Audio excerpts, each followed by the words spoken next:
Hey there guys, Paul here from theengineeringmindset.com. In this video we are going to be looking at the heat recovery VRF units.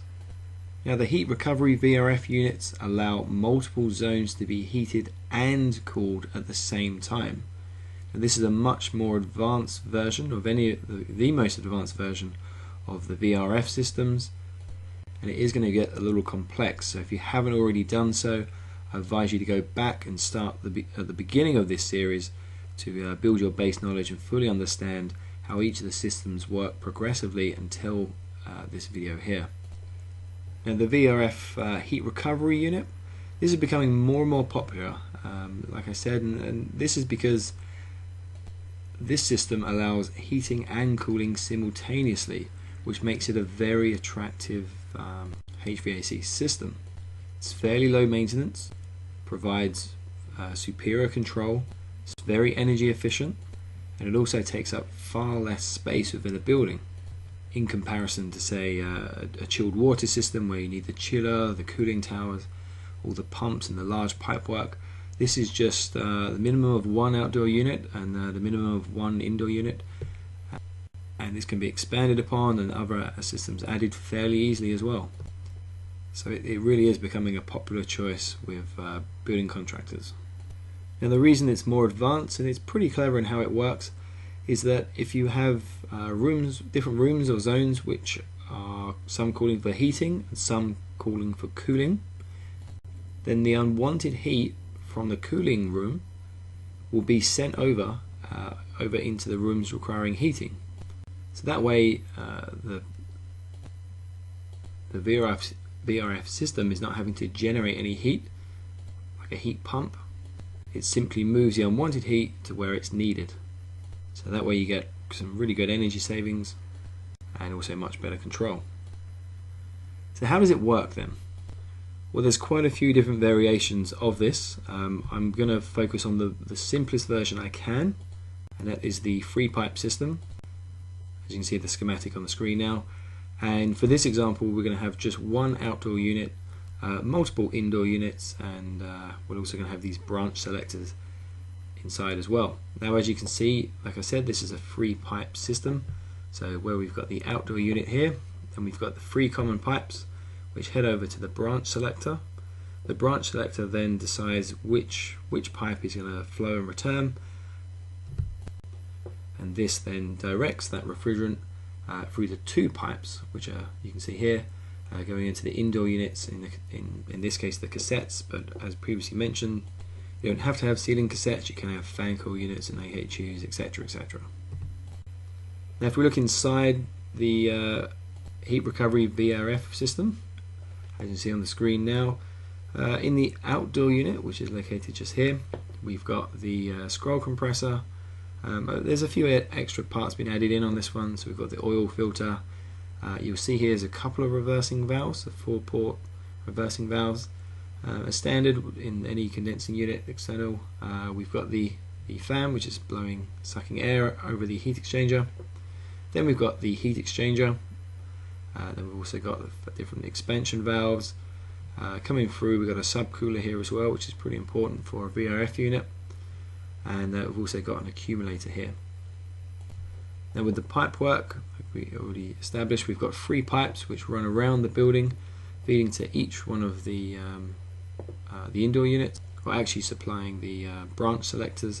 And you can have multiple units then feeding off of this, but in this case, keeping it simple, we've got one indoor unit per branch selector.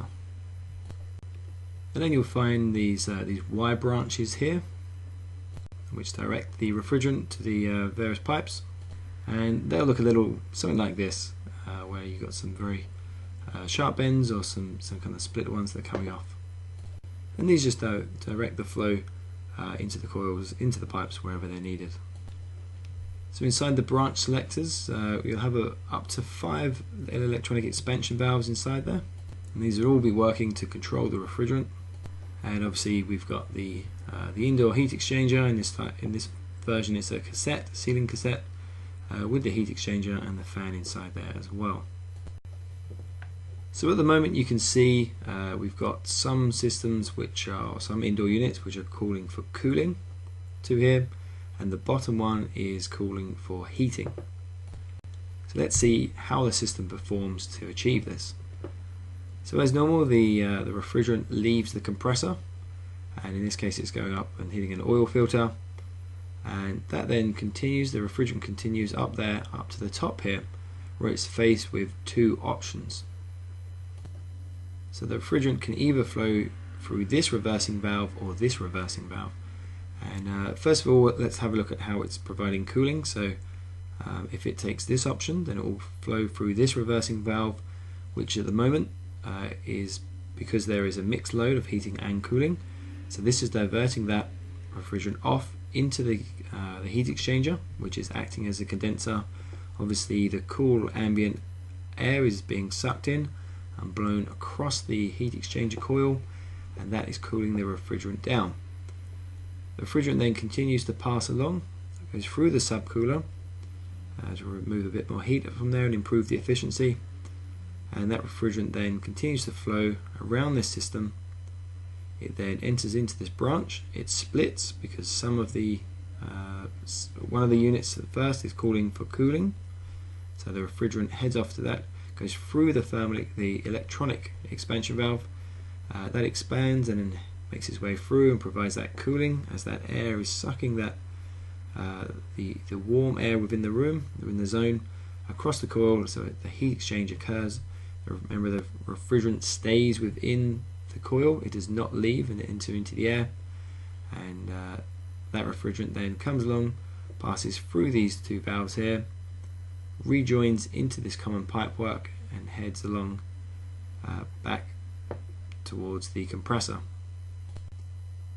Now the other option the refrigerant could have taken was, as it leaves the oil filter or from the compressor and it reaches the top here, it could have gone through this reversing valve here, and again because there is a mixed load, so this is pointing externally, so the refrigerant could also leave there without being cooled down and head straight through these pipes here down to unit which is cooling for heating. Now when this happens, it passes through the electronic expansion valves here, or through the valves, and then over the there's a small heat exchanger there, and this then accumulates and passes through the coils there inside the internal heat exchanger or indoor unit, and that then releases its heat into the air, which is cooler, so this provides heating. So the cooler air within the room is picking up the heat off that coil, being sucked by the fan, and that air then comes off warmer than obviously when it came in. That refrigerant then continues round, passes through this valve or bypasses it, and that then continues up into the Y branch. Now we've already got refrigerant passing through this one, which is coming from the coil, which is acting as the condenser, so this can now reclaim some of that heat, so it's going to be passing along, and that is going to be pushed along into another unit which is calling for cooling.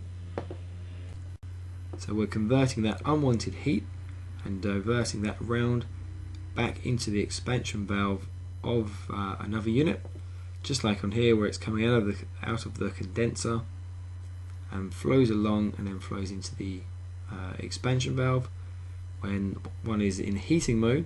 So all that unwanted heat is then pushed off into the one which is calling for cooling.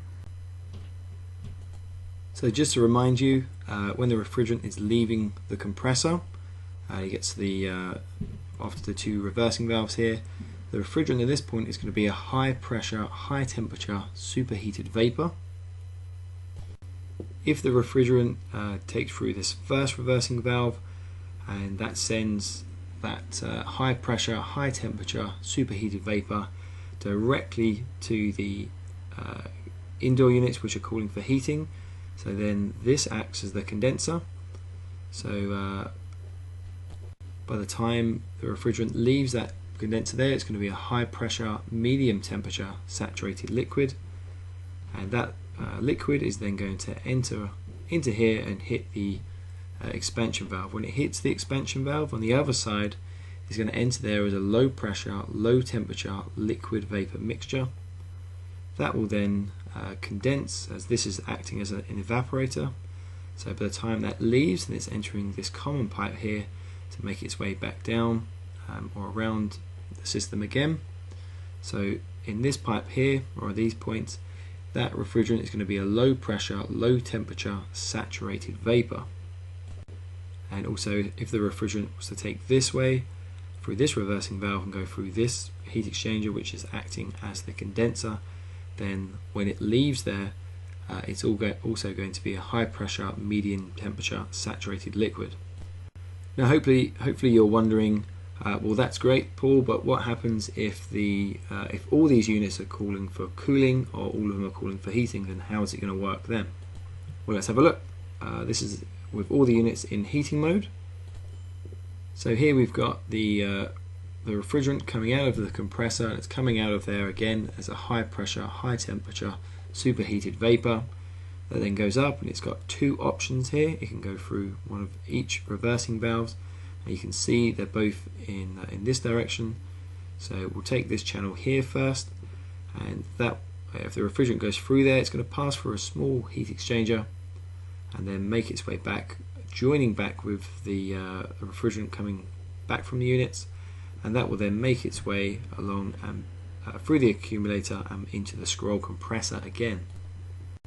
If the refrigerant was to flow through here and then take this option through this reversing valve, it would then flow through these units and head off and feed all of these units here. You can see it then passes through, goes through these valves and the small heat exchanger, collects up, accumulates, passes around the coils here. That then passes through the valve or bypasses it, and that comes along and joins up. So all of these heat exchangers, heating units, are now pushing that saturated liquid back up, and it all joins together and flows along here up and into the heat exchanger, which is now acting as an evaporator. When the refrigerant passes through there, it will then make its way through the accumulator and into the compressor again. So the refrigerant leaves the compressor as a high pressure, high temperature, superheated vapor. That then makes its way off into the units, which is acting as the condenser.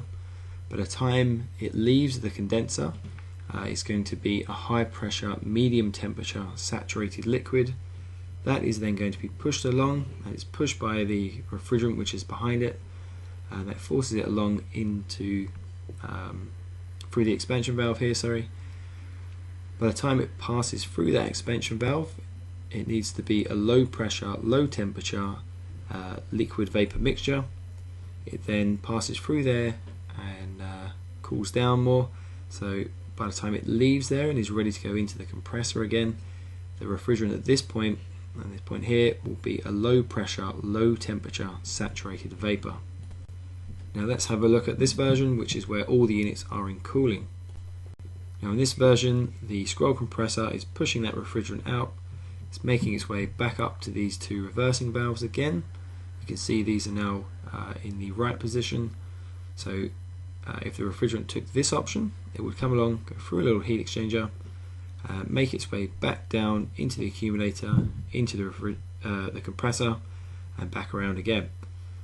Now if it took this option, then that refrigerant would come along, it would pass through the condenser, and now it's going to act as a conventional refrigeration cycle. So it passes through this heat exchanger, which is acting as the condenser, passes through or bypasses the expansion valve, makes its way down around the system, all the way around, and branches off to where it's needed, and that then passes through the expansion valve, and then makes its way through the indoor unit, which is acting as the evaporator.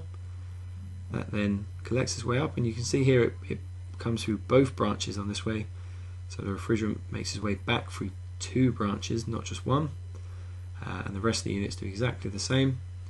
So that refrigerant then makes its way along here, passes through the reversing valve, and both of them then join up again, where it makes its way back down to the accumulator and into the compressor again. So again, as the refrigerant leaves there, it's a high pressure, high temperature, superheated vapor. As it makes its way out of the heat exchanger, which is the condenser in this option.